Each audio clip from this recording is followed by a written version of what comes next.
A sociedade moderna pode até mesmo envolver-se numa narrativa romântica acerca da bruxaria e da magia. Contudo, a Bíblia nos sinaliza sobre os perigos dessa inclinação. Não é mera coincidência que estamos presenciando um retorno aos tempos em que os demônios eram erroneamente percebidos como entidades benevolentes. Os demônios são reais, e ignorar sua existência pode resultar em consequências verdadeiramente terríveis. Porque os demônios não podem ser desprezados. Que tipo de poderes eles têm? O cristianismo contemporâneo frequentemente prefere se refugiar na ideia de que demônios não existem. No entanto, Jesus nos comunicou de forma clara que eles existem. Ele não evitou o tema, não o ocultou. Enfrentou-o de frente. Aqui vai uma importante orientação. Não brinque com demônios. Não interaja com demônios. Não se envolva com jogos demoníacos. Os demônios não devem ser tratados como brincadeira ou algo superficial. Existe um autêntico plano espiritual lá fora que possui a capacidade de exercer uma influência literal sobre o mundo em que habitamos. Considere isso como um alerta. Não se aventure a brincar com demônios. Evite qualquer flerte com suas influências. O mundo e a mídia podem romantizar a bruxaria, a feitiçaria, os livros de magia, encantamentos e envolvimento oculto, mas a Bíblia nos adverte contra todas essas coisas. Inclusive, existem programas televisivos voltados para o público infantil, que induzem crianças de apenas 5 anos a recitar encantamentos. Acredite, o diabo não tem moral ou integridade. Ele não tem remorso nem empatia. Fará qualquer coisa para entrar em sua vida. Qualquer coisa relacionada ao mundo das trevas não deve ser aberta à sua vida. É notável como a sociedade parece estar regressando aos tempos em que os demônios eram erroneamente considerados benéficos. Na Grécia Antiga, os demônios eram venerados como portadores divinos de poderes sobrenaturais, espíritos guardiães do destino ou até mesmo anjos que proporcionavam orientação e proteção. Essa visão, contudo, era raramente retratada na arte ou mitologia grega, uma vez que a presença dos demônios era mais sentida do que visualizada. Ter um demônio à disposição, nesse contexto histórico, era considerado algo positivo. E é intrigante observar como a televisão e os programas atuais glorificam essa concepção, sugerindo uma reminiscência desse direcionamento no presente. Não existem demônios benevolentes, ao contrário do que afirmam e acreditam algumas pessoas. Todo demônio é malévolo. Eles não se arrependem, não demonstram misericórdia. Seu único propósito é causar danos aos seres humanos, pois fomos criados à imagem e semelhança de Deus. O diabo e seus demônios estão aqui na Terra exclusivamente para travar uma guerra contra aqueles que estão associados a Jesus Cristo. Evite qualquer interação leviana com demônios, pois o desfecho será penoso. Jesus nos revelou a missão do diabo e de seus seguidores em João 10:10. O ladrão não vem senão para roubar, matar e destruir. Eu vim para que tenham vida e a tenham em abundância. Cristo os comparou a ladrões, cujo propósito é roubar, matar e destruir. De fato, os demônios não têm intenções mais nobres do que essas descrições. Em termos diretos, eles podem realizar ações aparentemente benéficas apenas para cumprir sua missão de roubar, matar e destruir, se essa for a estratégia eficaz para atacar uma pessoa. Essencialmente, é crucial entendermos que habitamos em um mundo repleto de espíritos. Você sabia que há ocasiões em que pessoas possuídas por demônios vão à igreja? E ali estava na sinagoga deles um homem com um espírito imundo, e ele gritava, dizendo: "Deixe-nos sozinhos. O que temos nós contigo, Jesus de Nazaré? Vieste destruir-nos? Eu sei quem tu és, o Santo de Deus." A partir do ministério de Jesus, podemos observar que a presença de um demônio podia ser manifestada até mesmo dentro de uma igreja. Este homem, possuído por um espírito imundo, estava presente na sinagoga enquanto Jesus ministrava, e o espírito imundo expressava seus gritos por meio dele. Cerca de uma década atrás, uma casa em Gary, Indiana, foi demolida devido à atividade demoníaca que ocorria lá. A casa era apelidada de Portal para o Inferno, e ocorreram inúmeras manifestações demoníacas lá. Por exemplo, as pessoas que moravam na casa às vezes eram possuídas por esses demônios. Em 2012, uma mãe que teve experiências na casa foi entrevistada. Das experiências que ela compartilhou, sua filha levitava acima da cama e ficava suspensa no ar.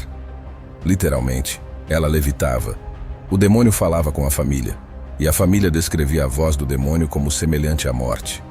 A mulher relatou que ela e sua família testemunharam líquido transparente escorrendo pelas paredes e passos que podiam ser ouvidos na escada do porão sem rastros de ninguém. O que realmente chamou a atenção é o fato de que médicos, enfermeiros, um padre e vários policiais testemunharam esses eventos, incluindo seu filho andando de costas por uma parede do hospital. Isso desafia completamente a lógica, mas quando lidamos com demônios, eles são sobrenaturais. Imagine que o filho dela andou para trás por uma parede em um hospital e todos os médicos e enfermeiros fugiram. Isso não foi testemunhado por uma pessoa, mas por várias pessoas. Também está registrado que visitantes viram figuras negras na casa. Muitas atividades ocorreram naquela casa, confirmadas tanto por profissionais médicos quanto por agentes da lei e visitantes casuais. Zak Bagans, apresentador e produtor do programa Aventureiros Fantasmas, comprou a casa em 2014 e a demoliu posteriormente. O resumo de seu relatório diz que algo estava dentro da casa com a capacidade de fazer coisas que nunca havia visto antes, coisas que outros com a mais alta credibilidade não conseguiam explicar. Havia algo lá que era muito sombrio, mas altamente inteligente e poderoso. Havia um verdadeiro portal para o inferno nesta casa. Todos os testemunhos viram algo espetacular e terrível naquela casa. De fato, o padre convidado para realizar um ritual de limpeza na casa atestou que demônios estavam lá. Havia mais relatos de pessoas sendo levantadas e arremessadas contra paredes e móveis por alguma força sobrenatural. Estranhas figuras demoníacas apareciam em diferentes formas, como a sombra de um homem, um monstro negro imponente, um fantasma de uma velha enrugada com olhos vermelhos e um capuz jorrando óleo inodoro da parede da casa. As operações dos demônios são muito reais. As pessoas relataram distúrbios inexplicáveis em suas casas, como objetos se movendo sem motivo, sons inexplicáveis e aparições assustadoras. Outros contaram sentir-se oprimidos por uma presença invisível, experimentando um profundo sentimento de temor ou encontrando manifestações que desafiam a explicação natural. Essas experiências, muitas vezes descartadas ou racionalizadas pela sociedade moderna, apontam para uma realidade que a Bíblia afirmou há muito tempo: a existência e a operação de forças demoníacas.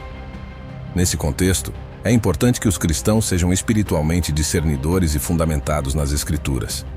A Bíblia fornece inúmeros ensinamentos que capacitam os crentes a reconhecerem e resistir à influência demoníaca. Por exemplo, o apóstolo Paulo, em 2 Coríntios 2:11, adverte os crentes a não serem ludibriados por Satanás, para que Satanás não obtenha vantagem sobre nós, porque não ignoramos os seus objetivos. Isso implica um chamado à conscientização e compreensão do mundo espiritual, incluindo as estratégias e táticas das forças demoníacas. Sabendo que os demônios são reais, como podemos resistir e lutar contra eles?